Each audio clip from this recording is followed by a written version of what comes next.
Hello, I'm Mario Toneguzzi, and I'm taking care of business. Joining me today is Dustin Fuhs, who is co-editor-in-chief of the Retail Insider National Publication. Thanks for joining us today, Dustin. Great to be back. All right, we're going to turn the tables on me again, as we have done in the past, talking about all things media, all things marketing and public relations wise. So Dustin will be doing the interview on me. So fire away, Dustin. Yeah, this is actually getting fun. I think we're up to our third thing. I think we've still got more topics to go. So for today, we've got a few, and they're constantly coming up, which means that it's a good thing. We're trying new things. Yeah. So one of the topics that have been kind of more prevalent in our world over the last 12 months, and even going further than that, is the style of the classic newsroom.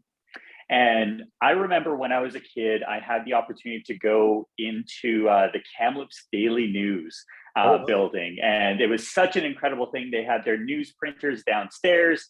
You had cubicles followed by cubicles. Everyone was on the phone. They were all, hitting their world. And it was going to be such a unique experience. And then in, I think it was the early 2000s, I had a chance to travel from BC to Carleton and discuss all the journalist opportunities in the field after I graduated from university. And I was like, oh, this is going to be so much fun. But things have changed. Things have changed in the physical newsroom setting into what we have today. So what's happened? Like you were there. Well, let me just give you some numbers just to show what's happened over the years. And bear in mind, this has been a gradual shift. And yes, it's been accelerated in the past, say, 5 or so years, actually more than that, maybe 6 or 7 years. But you know what? One piece of a number here to give you. I remember talking to an old colleague of mine. I worked at the Herald for 35 years. My first half of my career at the Herald was in sports. So I remember talking to an old colleague and asked her, how many people did we have in a Herald sports department at its peak? Mid-1980s, Herald sports department was up around 19 people. Just that department. Wow. Just that department. When I left the Herald, quote unquote, it will be 6 years actually in 2 weeks. But when I left the Herald, there was one reporter in the sports department that was designated with the Calgary Herald. Now there was a little different there because the Calgary Sun was amalgamated, so they used a couple of Sun reporters as well. But that was it.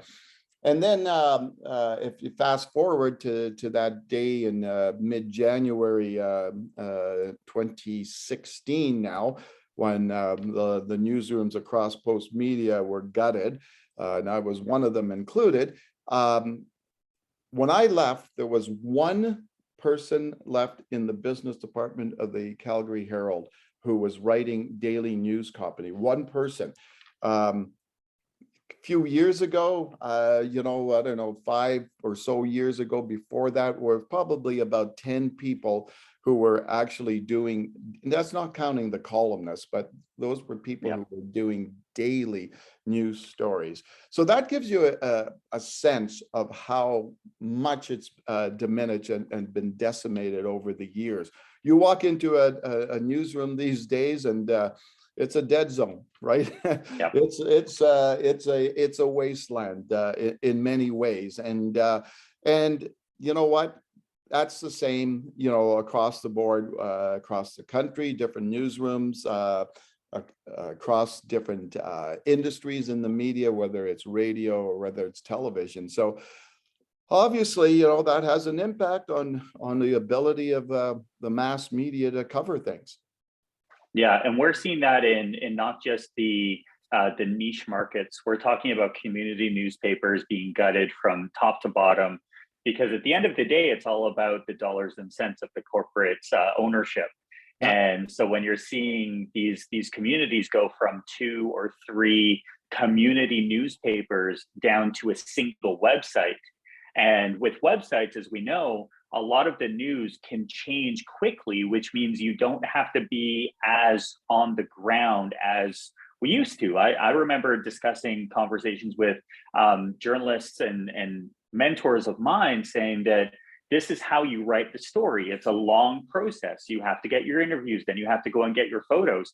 Where in today's day and age, if a news article or a piece of news comes into our realm, we could have it written and sourced with images within probably a half hour, put it out, and all of a sudden that's your lead story. And it doesn't take the amount of time that we used to have. Now, what do you think is the biggest change that you've seen in the media industry in a post, I want to say post-pandemic because I'm always hopeful, but what do you think will be that big change going out of the pandemic? Well, just to backtrack a second, in terms of hitting the ground, so to speak, I've often asked, this question about what's the biggest change you saw in the media industry over the years, right? And obviously, technology is number one. That's without saying, really. That's a top thing. But to me, the biggest thing that changed in the media industry over the years was a departure from the media being so caught up in the local community. And just to backtrack a second, I remember the days when I first, started at the Herald. Every reporter, every editor was always out and about. They were always out in the community. They were meeting people, having discussions with people about what's happening. They, driving around or walking around, you could see things and come up with stories, etc. But slowly over time and over those years, that changed, where everything was done from the office. It started with the editors, the editors who, say, the sports editor who was going to go out for lunch or a beer with a contact would be stuck now in the office in his closed door, right? Or the business editor who went every day down to the Calgary Chamber of Commerce or the Petroleum Club for lunch to meet with contacts and sources. That ended, and I think when that ended, what also ended was the I guess the ability of reporters to continue going out into the community and meeting people face to face and talking to them. And it's an interesting dynamic because in many ways it was not only the media industry that experienced this. I think in many ways the level of technology that we've come to associate with these days and treasure has something to do with that, right? And so things are easier over the phone, over text, over emails, But I remember a couple of things. I remember talking to some police officers, and they were saying that was the one thing that they saw lacking in police officers today, was that ability to converse with people face to face. They lost that relationship. And I always remember one day walking downtown Calgary, Stephen Avenue, talking to a commercial real estate broker who was so ticked off at his staff because he said all they do is sit on their asses in the office and they don't go out. And he says, I keep telling them, even if you have something to put in the mail that goes 2 blocks down the street, walk it over, right? And walk it over. And so that's one of the big things. And I think once you lose that, you lose your sense of community and your ability to be in touch with people on the ground. And that's an unfortunate thing, I think, in the media industry. Yeah, and then the newsrooms and just overall sense of understanding and knowing that there are stories that you can only get when you're out and about. And I'm kind of one of those, I guess, unique gems in the industry where I like calling people. I like talking to people. I don't hide behind emails. And it's amazing how many people will just hide behind an email, send off their request for a piece of information, and they will be happy when that came back. Yeah. And for me, I just love reaching out and actually talking to people, because you never quite know. You never know what people are sitting on, what kind of news you could actually make. And some of the biggest stories that Retail Insider have had over the last 12 months have been literally going out and talking to people and then reporting on what we saw. Yeah, and you know what, that's a great point, and I would take it a little further as well, as being out and about. You see things, right? You're walking, in a mall and you see a spaces for lease, or you're I remember I used to, well, not used to, I still do. There's not a bulletin board I can walk by without stopping and taking a look on what's on that bulletin board, right? And so there's always things like that, and you see things. You're driving around and you see, oh, there's a new sign, a for sale or for lease sign in there, or some project, a proposed development thing. So you can't get that by sitting in an office, right? And that's the truly unfortunate part. When I go back in time, I remember, God bless his soul, he's passed away now, but Ken King was kind of an iconic figure here in Calgary. He was the publisher. Yeah, wasn't he the president of the Calgary Flames? Well, he was when he passed away, but before that, he was, first of all, the publisher of the Calgary Sun. Then he came over, publisher of the Calgary Herald. And I remember his very first meeting with staff at the Herald is he grabbed everybody together in the newsroom, and Ken was a massive guy, like a huge physical presence, like 6'4", big guy, booming voice, etc. And he basically said to staff, our goal, he says, is I'm going to break down the moat that is Deerfoot Trail that separates the Calgary Herald from the rest of the city. And for those of who are watching that are not from Calgary, Deerfoot Trail is a main north-south roadway, and the Herald is on the east side of that downtown. Sorry, the Herald is on the east side. Downtown's on the west side. Sorry about that. And metaphorically, he was right. And that saw that, it used to drive me nuts, like going to events and seeing the Calgary Sun, for instance, had a presence everywhere, like with their logos, etc. And before that, the Herald had nothing, right? So he attempted to bring us back into more of a community newspaper, and but unfortunately, Ken moved on and became president of the Flames, and that kind of all went by the wayside. Yeah, and there's always more topics for us to talk about, but the one that is very top of mind is something that has come up a lot over the last 12 months. And what do you think specifically about these companies who are seeking earned media? We've talked about earned media already, but it's incredibly funny. They're seeking earned media while at the exact same time paying for it in other media outlets. Yeah. Kind of a catch-22, but it's becoming more and more evident in our world because we know how to Google, and we can see when something is sponsored or not. Yeah.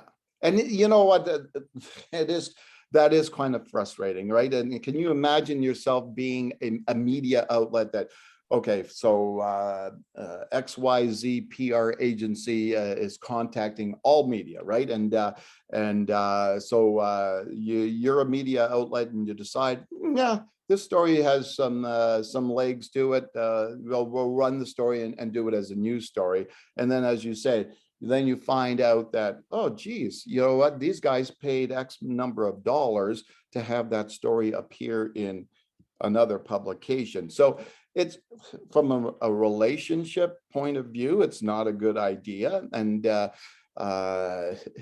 one thing that I think a lot of people don't understand is that media have a lot of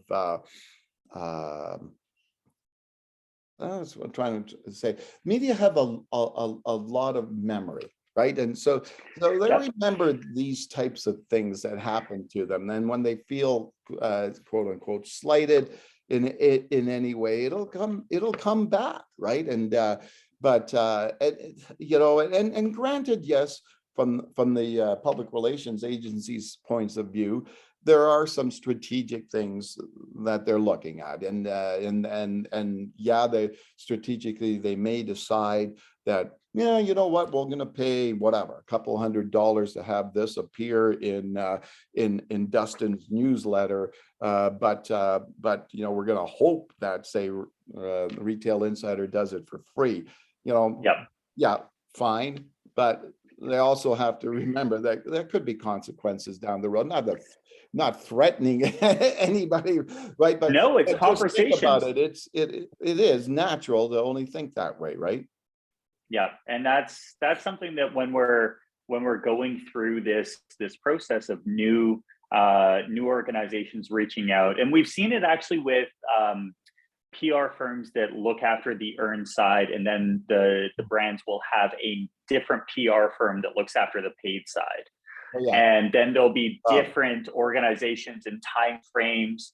But I think it's becoming more and more evident that when brands are thinking about their media buy, that they should really consider what the outcome should be.